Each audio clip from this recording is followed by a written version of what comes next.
deep the Father's love for us, how vast beyond all measure. We come now to Herod's third sin. You remember his first two sins. The first was intemperance. The second was using the things of God for his own ends. He thought he could get a private miracle just for his entertainment. He saw Jesus as a novelty, not as someone to follow. Now we come to his third sin. We find it in Luke 23. So Herod questioned him at some length, but Jesus made no answer. The chief priests and the scribes stood by, vehemently accusing him. Then Herod, with his soldiers, treated him with contempt and mocked him. Then, arraying him in splendid clothing, he sent him back to Pilate.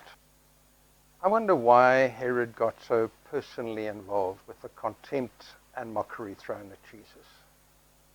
He could have left it to his soldiers, but he got involved himself. You sense there was something personal here. Well, firstly, I think it was because Jesus kept silent before him. That silence actually indicated contempt. Jesus held Herod beneath contempt. He'd murdered his cousin, after all. The greatest prophet that ever lived, Jesus said. I don't think we must ever underestimate the impact that John the Baptist's death had on Jesus. And so the silence rankled in Herod. But I think there's a second reason. Jesus some time ago publicly had called Herod that fox. I'm sure Herod got to hear about it, and that took root within him.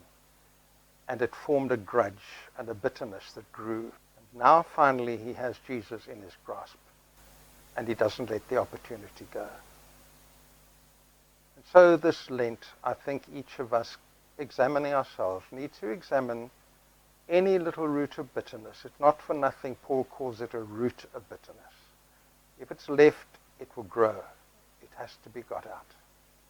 And so I need to examine, is there any little rankle of bitterness I'm holding against someone else? Or am I aware of someone who's got something against me?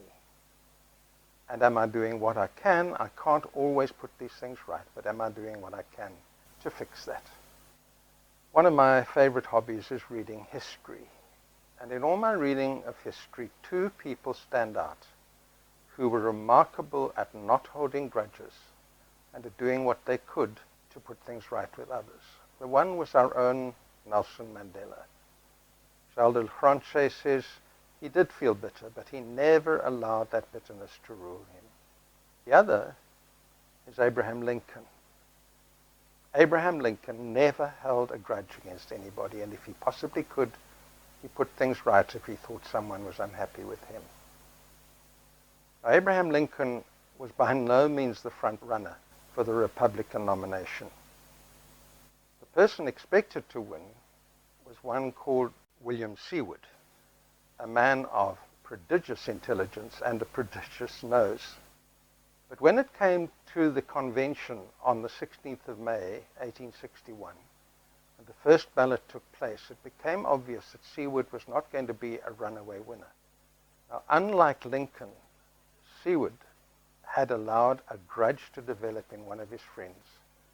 He had let down an old friend, Horace Greeley, wonderful name, a major newspaper man. And he never put it right. He knew the grudge was there, but he never put it right. And it took root in Greeley, and it festered and boiled. And then came the Republican convention. And on the night of 17th of May, which became known as the Night of 1,000 Knives, Greeley spent the entire night persuading people not to vote for William Seward. And on the 18th of May, 1861, Lincoln was elected to the Republican nomination. A grudge changed history. Here's what one reporter wrote about Greeley. There was rankling in the bosom of Greeley, the feeling had pent up for years, gathering strength and fury for an occasion when the explosion could be had with effect. That occasion was afforded at Chicago. The match was lit, the combustible material was ignited, the explosion came. Horace Greeley had his revenge. A grudge that changed history. Seward would have made a good president, but not as good as Lincoln, and it's doubtful if he would have been able to save the Union. So in this one case, it changed history for the better. But it very seldom does.